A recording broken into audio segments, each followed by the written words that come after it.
Okay, artists, today we are going to be doing the first step in our heart art. We are going to be getting 4 pieces of paper, and you'll need to put your name on it. So the first tools you need is a messy mat, 4 pieces of paper, and a pencil. Just those 3 things. Write your name and class code on each of the 4 pieces of paper. Then you can turn in your pencil for a brush.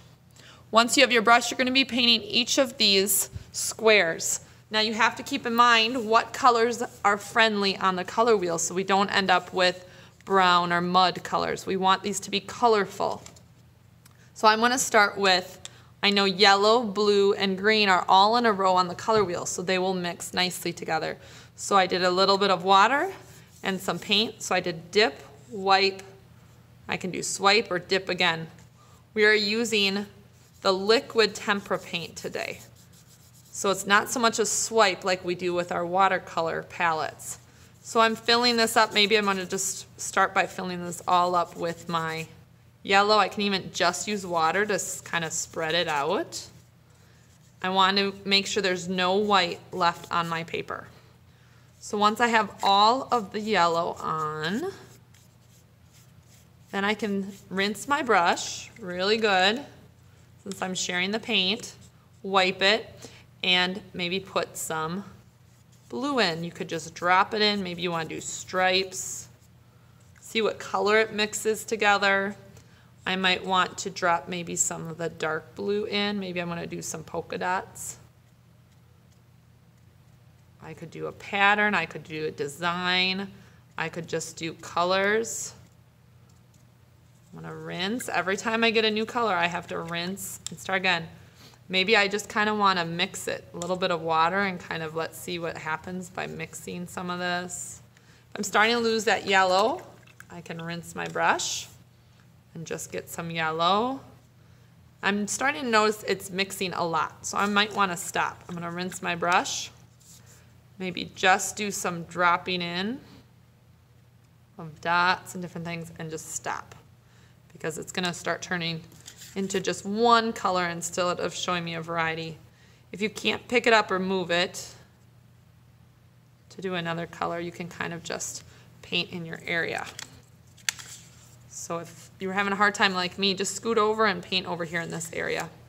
So my next color, I'm going to rinse, and I'm going to do pink, purple, and blue. So I'm going to have it mostly be pink. So I'm going to put pink down first. And you can see I'm just doing water. After I've dropped some pink on it, I'm going to maybe just rub it. I got to fill this in, get some water, spread it till I have no white left. And then I'm going to drop some colors in. Rinse my brush. Maybe add some of this lighter blue. Couple drops, mix. I'm just kind of playing around and having fun with the paint. I could do some zigzags through my paint. I know that I'm going to be cutting these eventually, and I just want to create some fun background paper to create my heart art from. So I might want a little more of the light blue, kind of fill in spaces. Maybe I'm afraid I'm losing some of that pink, so I'm going to rinse, wipe, and get some pink to fill in these spaces. If you want yours to be a little messy like mine, or you want it to have more of a direction, as in you're using definite lines, it doesn't have to be blobs of paint like I'm doing. But it can be. You can be messy. So now I'm going to move on to another one.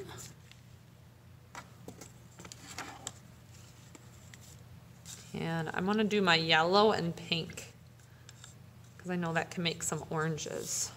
So I'm going to go back and put my yellow on first. Get some water to move it around. If your water starts getting pretty black, help yourself to fill up and get fresh water. Just be careful that you don't fill it all the way up, because you can see my water is getting kind of muddy and there's some blue in it, so now the blue is going onto my picture. Oops. Okay, I'm just trying to fill this yellow in. My paper keeps moving. And then I'm going to drop some pink in. Now this one I'm going to do more of a direction with it. I'm going to just not do just random. I'm going to decide my pink is going to start a curvy line. And I'm going to do another curvy line. Maybe it's sort of stripes with curves. Now I know I don't want to use purple on my yellow because that will create brown, because yellow and purple are complementary colors across from each other on the color wheel, and they will make brown. But I know blue and yellow will make green, so that's okay. I can put some. I'm going to make a design with curvy lines and straight lines. Okay. Rinse this and do my very last one. Like I said, you don't have to move yours. I just don't have a lot of space here, so I'm moving mine. And my last one, I'm going to, let's do pink again. I think it's good to start with the lighter color first, because it's hard to get light once you've gone dark. So if I started with purple, it would be hard for me to see my pink on my purple. So I'm filling all of this up. So I kind of have 2 yellows and 2 pinks for the base, with different designs on top. All right, when I get done here. And if you run out of paint, you can just come tell me and we'll get you some more. I noticed a blue streak went on this, so I'm just going to go with it. I'm going to do a thick blue line. Kind of doing stripes again. Maybe I'll do like a checkerboard. We'll do these this way. And let's see, I'm going to do yellow going this way too and see what fun colors that makes. All right. Again, I don't want to mess it up. Mess with it too much or it'll just become dark and I won't see those bright pinks in between. So here are my 4 colored pieces of paper. I had some fun with it. Some are a little wild and crazy and some are very straight and kind of I knew what I was doing with it. I was keeping it nice and clean. So these will be the 4 pieces of paper I'm going to work with for my art heart next week. They need to go on the drying rack. Carry the whole messy map like a lunch tray to the drying rack. And then put your supplies away.